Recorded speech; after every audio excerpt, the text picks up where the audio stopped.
Hello friends, नमस्कार। कैसे हैं आप लोग। और आज हम बहुत ही महत्वपूर्ण प्रश्नों का संग्रह लेकर के आए। देखने से पता चल रहा है कि आज किस पे चर्चा होने वाला है। 6 दिसंबर 2025 एलटी ग्रेड सामान्य अध्ययन के अंतर्गत जिन प्रश्नों को आयोग ने पूछा था, उसी प्रश्न का उत्तर व्याख्या के साथ हम आपके सामने लेकर के आए हैं, ताकि आपको पता चल सके कि किस लेवल का जीएस पूछा जा रहा है। और बहुत सारे अभी विषय बचे हुए हैं। स्पेशल मैं फिजिकल एजुकेशन जो मैं क्लास लेता हूं, उनसे संबंधित लोगों के लिए भी स्पेशल क्लास है। तो आइए देखते हैं। जो पहला प्रश्न है, कैसे पूछा है कि भारत के सकल घरेलू उत्पाद जीडीपी, जिसको ग्रास डोमेस्टिक प्रोडक्ट कहते हैं, में वर्तमान वर्षों में सबसे अधिक अंशदान किसका है। यानी भारत के जीडीपी में किस सेक्टर का सबसे ज्यादा योगदान है। तो इस प्रश्न के हिसाब से हम देखें, ऑप्शन बी सही है। सेवा क्षेत्र, सर्विस सेक्टर जो है वो, उसका योगदान सबसे अधिक है। इसमें थोड़ा सा हम विस्तार से देखें। सेवा क्षेत्र जो यह भारत के जीडीपी में सबसे बड़ा योगदान है, जिसका हिस्सा 53 से 55%। और इसमें आने वाले जो आईआईटी, सक्षम सेवाएं, बीपीओ, वित्तीय सेवाएं, बैंकिंग, बीमा, दूरसंचार, स्वास्थ्य सेवा, शिक्षा, अतिथि परिवहन, खुदरा व्यापार, सब ये किसमें, यानी सेवा सेक्टर के अंतर्गत आता है। अगर हम बात करें कि किस क्रिया के अंतर्गत आता है, तो ये देखिए 3 क्रिया है। एक प्राथमिक, एक है द्वितीयक, और एक है आपका तृतीयक, एक है आपका चतुर्थक और पंचम। माने चौथा पांचवा एक ही में है।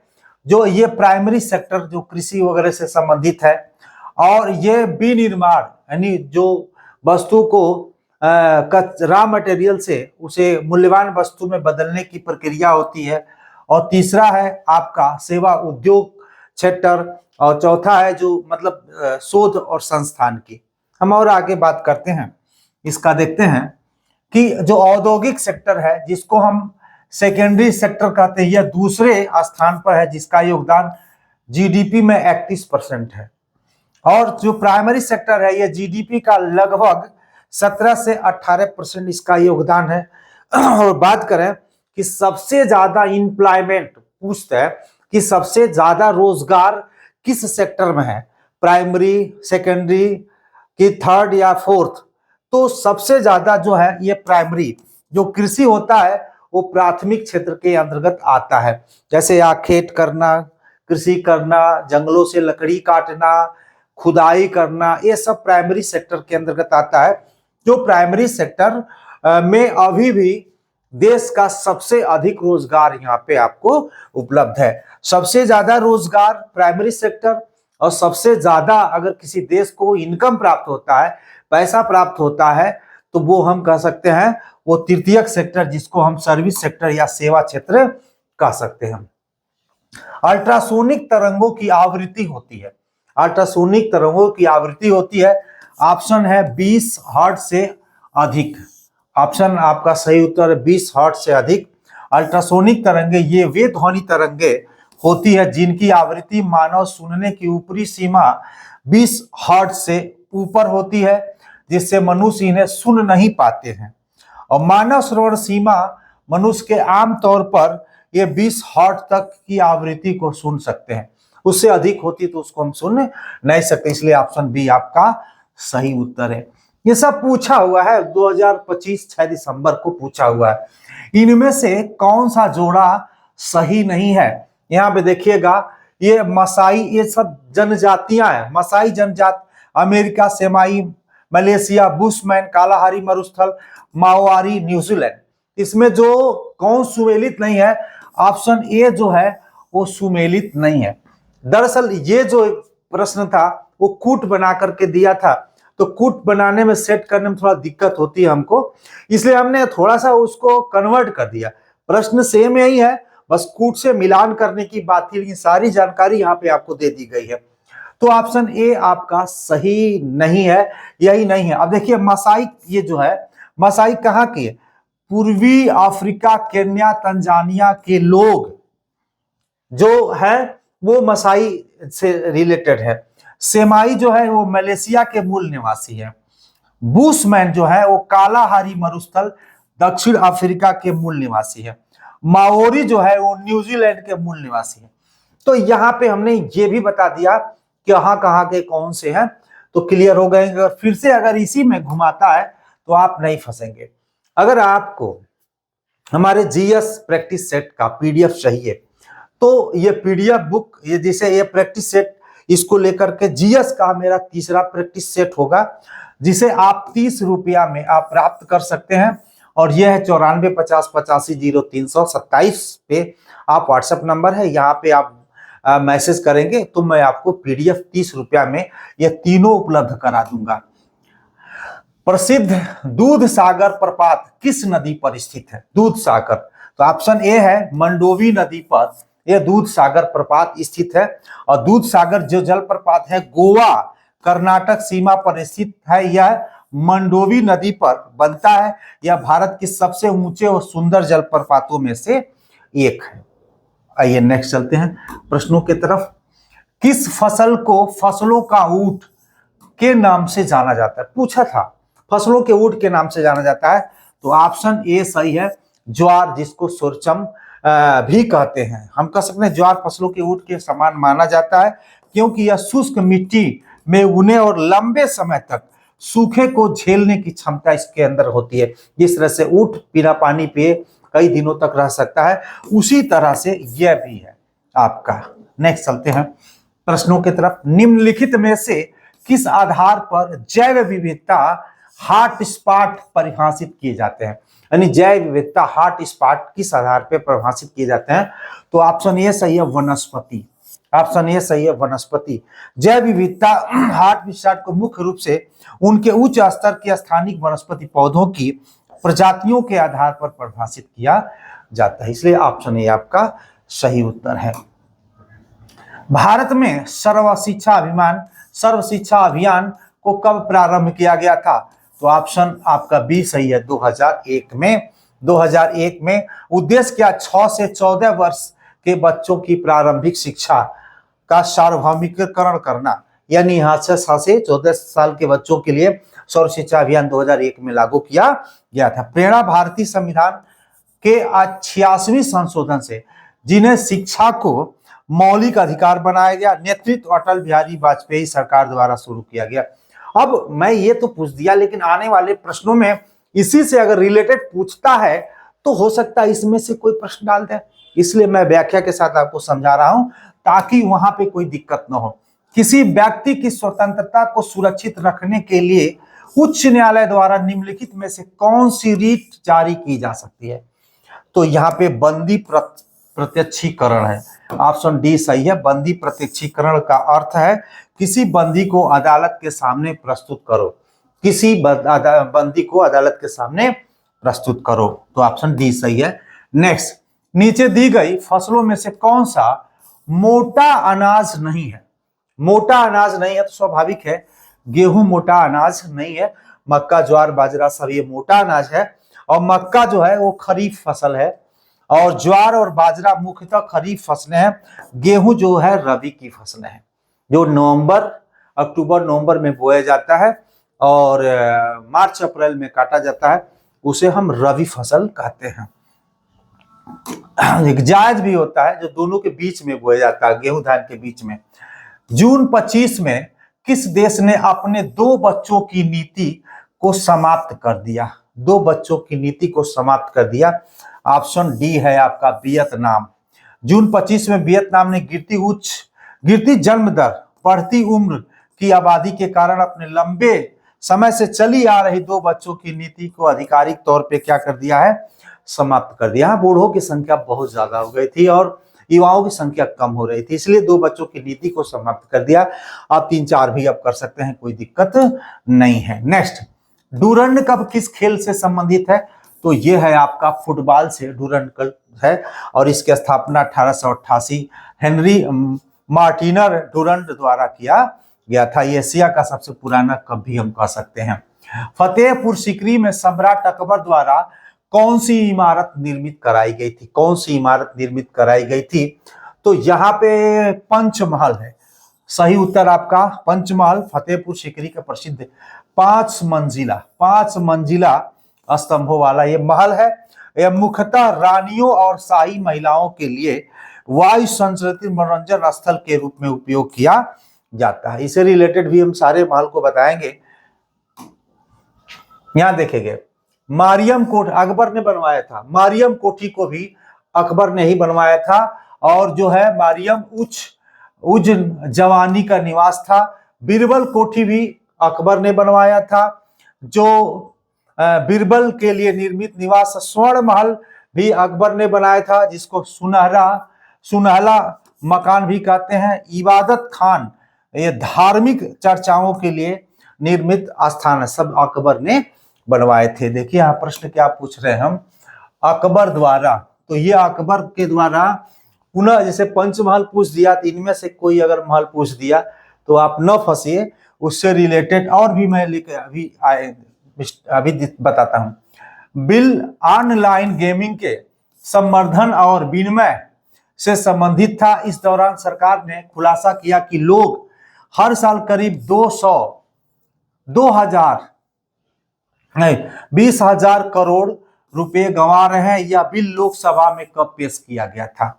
तो यह 20 अगस्त 2025 को यह बिल पेश किया गया था। 20 अगस्त 2025 को। बड़ा सेंसिटिव है, नजदीक नजदीक दिया है।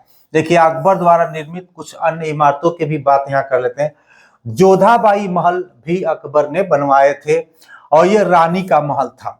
दीवान ए आम ये सार्वजनिक सभाओं और प्रार्थनाओं के लिए हाल बनाया गया था, ये भी अकबर ने बनवाया था।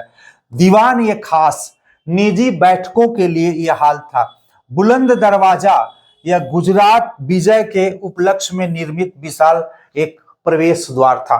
तो इस तरह से हमने कहा अकबर के द्वारा बनाया गया। अगर इसमें से भी क्वेश्चन पूछ दिया, क्योंकि सिलेबस में है तो वो पूछ दिया, तो यहां भी पूछ सकता है। श्वेत क्रांति, नीली क्रांति, पीली क्रांति, हरित क्रांति क्रमशः किससे संबंधित है इसमें से? हालांकि कूट के रूप में दिया था तो हमने इस तरह से बना दिया जिससे कि मतलब एक पेज पर आ जाए, इसलिए हमने इस तरह बनाया। तो ऑप्शन ये है दूध, यानी जो श्वेत क्रांति है वो दूध से रिलेटेड है, जो नीली क्रांति है वो मछली से रिलेटेड है, और जो पीली क्रांति है वो तेल बीज अनाज से संबंधित है। पीली क्रांति आपका तेल से, सही है। और हरित क्रांति जो है उत्पादन, जो अनाज उत्पादन से, जैसे गेहूं हुआ, धान हुआ, तो हरित क्रांति से रिलेटेड है। यहाँ देखिए हमने बनाया श्वेत क्रांति, नीली क्रांति और हरित क्रांति, यहाँ पे देख सकते हैं। नेक्स्ट चलते हैं। निम्नलिखित में से कौन सा एक खरपतवार सामान्यतः गाजर घास, देखिएगा एक खरपतवार सामान्यतः गाजर घास या कांग्रेस घास कहलाता है? तो पार्थेनिया, इसको हम कहते हैं पार्थेनिया। ये पार्थेनिया ये घास है। गाजर घास या कांग्रेस घास के नाम से प्रसिद्ध खरपतवार का जो वैज्ञानिक नाम है वो पार्थेनिया हिस्टेरोफोरस है। हिस्टेरोफोरस है, इसी को वैज्ञानिक नाम है। यह अत्यंत हानिकारक, तेजी से फैलने वाला खरपतवार है जो फसलों, मनुष्यों और पशुओं सभी के लिए नुकसानदायक होता है। तो ऑप्शन ए आपका सही है। यह सब पूछा हुआ प्रश्न है। किस राजनेता ने बिहार में पिछड़ी जातियों, पिछड़े वर्गों के आरक्षण का मुद्दा सर्वप्रथम जोरों से उठाया था? किस? तो यहाँ पे ऑप्शन सी सही है, कर्पूरी ठाकुर ने। कर्पूरी ठाकुर ने 1978 में अपने मुख्यमंत्री के कार्यकाल के दौरान यह कर्पूरी ठाकुर आरक्षण फार्मूला लागू किया, जिसमें पिछड़े, अति पिछड़ों और आर्थिक रूप से कमजोर वर्गों को आरक्षण दिया गया था। नेक्स्ट चलते हैं। निम्नलिखित में से कौन सुमेलित नहीं है इसमें? प्रथम राजगृह है, द्वितीय वैशाली, तृतीय पाटलिपुत्र, चतुर्थ। ऑप्शन डी आपका गलत उत्तर है, ये इसमें सुमेलित नहीं है। यहां देखिएगा प्रथम 483 ईसा पूर्व में राजगृह, प्रथम चराज, ये आजाद शत्रु त्रिपिटक का प्रारंभिक जो संकलन था। द्वितीय है 383 ईसा पूर्व, जो है वैशाली। वैशाली जो कालाशोक 10 बिंदु विवाद, तृतीय 251 ईसाई पूर्व पाटलिपुत्र, ये पाटलिपुत्र, अशोक जो कंठावस्तु ग्रंथ विदेशों का प्रचार, और चतुर्थ 72 से 73 ईसा पूर्व एक काश्मीर, ये आपका यहाँ पे काश्मीर होना चाहिए, जो हमने दिल्ली दिया इसलिए ये सुमेलित नहीं है। इस तरह से हमने इसका भी डिटेल आपको दे दिया कि कहाँ कहाँ किस तरह के लिए है। आप चलिए नेक्स्ट, ऊंट का कुबड़ बना होता है, ऊंट का कुबड़ बना होता है, ये होता है आपका सी बसा उत्तक का, फैटी टिश्यू का। नेक्स्ट चलते हैं, जैव विविधता शब्द का प्रयोग सर्वप्रथम किसने किया था? जैव विविधता सर्वप्रथम किसने? Walter G Rosen, option B सही है, वाल्टर जी रोसेन। या वाल्टर जी रोसेन, इन्होंने 1986 में जैव विविधता शब्द को गढ़ा। जे आर्थर हैरिस, इन्होंने 1916 में जैविक विविधता शब्द का प्रयोग किया था, जो जैव विविधता का संक्षिप्त रूप था। एडवर्ड ओ विल्सन, इन्होंने 1980 के दशक में इस शब्द को वैज्ञानिक और सार्वजनिक चर्चा में लोकप्रिय बनाया। इन्हें जैव विविधता के जनक भी कहा जाता है। अब घुमाता है अगले बार में, तो आप मत घूमिएगा, इसलिए हमने नीचे भी इसके डिटेल दे दिए हैं जिससे कि आपको जानकारी हो सके।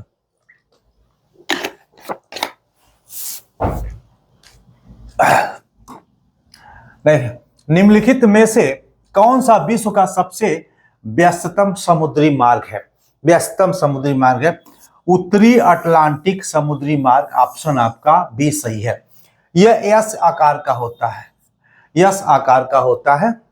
यह है देखिए, उत्तरी अटलांटिक जो अमेरिका के पूर्वी तट को जोड़ती है और वैश्विक विदेशी व्यापार का एक बड़ा हिस्सा संभालता है, जिसे बिग ट्रंक रूट, जिसे बिग ट्रंक रूट भी कहते हैं, बिग ट्रंक रूट भी कहते हैं। नेक्स्ट देखिए, यहाँ पे ये जो है, ये यहाँ से अगर हम बात करें तो ये दक्षिण है, ये उत्तर है, ये दक्षिण है। तो ये जो है आप देख सकते हैं, ये अगर इस तरह से देखते हैं, किसकी आकृति यस आकार की है, और ये है आपका अमेरिका, ये अमेरिका है, ये कनाडा है, ये दक्षिण अफ्रीका का देश है, ये यूरोप का है। तो इस तरह से काफी व्यापार होता है, इसलिए हम कह सकते हैं व्यस्तम यह मार्ग है। आइए नेक्स्ट चलते हैं, निम्नलिखित में से किस नेता ने स्थानीय स्वायत्त संस्थाओं का विरोध किया? तो बी आर अम्बेडकर जी ने, ऑप्शन ए आपका सही उत्तर है, बी आर अम्बेडकर। निम्नलिखित में से कौन सा राज्य में सर्दी के महीने में बाढ़ आती है, यानी ठंडी, जिस समय ठंडी का मौसम है वहां बाढ़ आ सकती है? तो ये है आपका तमिलनाडु। ये जो आपका देख रहे हैं तमिलनाडु में, ये ऑप्शन सी सही है, तमिलनाडु में, क्योंकि ये लौटता हुआ मानसून, जब यहाँ अरब सागर बंगाल खाड़ी से ये लौटता हुआ मानसून आता है तो यहाँ बारिश कराता है और बाढ़ की संभावनाएं बन जाती है। ऑप्शन सी आपका है तमिलनाडु, तमिलनाडु। नेक्स्ट चलते हैं, यहाँ पे देखते हैं, ये भी प्रश्न पूछा, भारत के लोकसभा 2024 चुनाव कितने चरण फेस में संपन्न हुआ था? कितने चरण में संपन्न हुआ था? तो ऑप्शन आपका सी सही है, 7 चरण में। हमने सातों का फेस यहाँ पे दे दिया है, और यहाँ पे कलर के हिसाब से सातों अलग अलग है, किन किन राज्यों में कौन से फेस का चुनाव हुआ था। तो देख लीजिएगा, प्रथम फेस में किस किन राज्यों का हुआ था, द्वितीय में किस में हुआ था, क्योंकि पूछ रहा है गहराई से कहाँ पे चला जाए, कुछ कहा नहीं जा सकता। जिस बौद्ध ग्रंथ में 16 पोट्स महाजनपदों के नामों का उल्लेख है, उसका नाम क्या है? ऑप्शन है अंगुत्तर निकाय, ऑप्शन बी आपका सही उत्तर है, अंगुत्तर निकाय। आइए नेक्स्ट, निम्नलिखित युगों में से कौन सा युग में धातु अथवा खनिज सही सुमेलित नहीं है? इनमें से कौन सा मतलब सुमेलित नहीं है? तो ऑप्शन आपका ये ऑप्शन ये है, आधार धातु, कोबाल्ट, ये सुमेलित नहीं है, बाकी सब सुमेलित है, बाकी सब सुमेलित है, केवल यही सुमेलित नहीं है। नेक्स्ट चलते हैं, कृषि किसान कल्याण विभाग द्वारा जारी अंतिम अनुमानों के अनुसार 2023-24 में भारत का कुल खाद्यान्न कितना था 23-24 में? तो ऑप्शन आपका डी सही है, 3,322.98 लाख मैट्रिक टन, सही उत्तर आपका डी था। नेक्स्ट चलते हैं। निम्नलिखित में से किस संवैधानिक संशोधन द्वारा भारत मतदान की आयु 21 वर्ष से घटाकर 18 वर्ष कर दी गई थी? 61वां संविधान संशोधन अधिनियम सही उत्तर आपका सी है। अगर मेरे चैनल पे हो तो सब्सक्राइब, अगर एक लाइक करते हैं तो अच्छा लगेगा, आप बने रहिए। नेक्स्ट, इनमें से कौन सी धातु साधारण ताप पर जल से अभिक्रिया करती है? तो ऑप्शन बी सही है, सोडियम। सोडियम। तो आज के लिए इतना ही, और नेक्स्ट वीडियो में मैं बहुत जल्दी आऊंगा। आज के लिए इतना ही, धन्यवाद।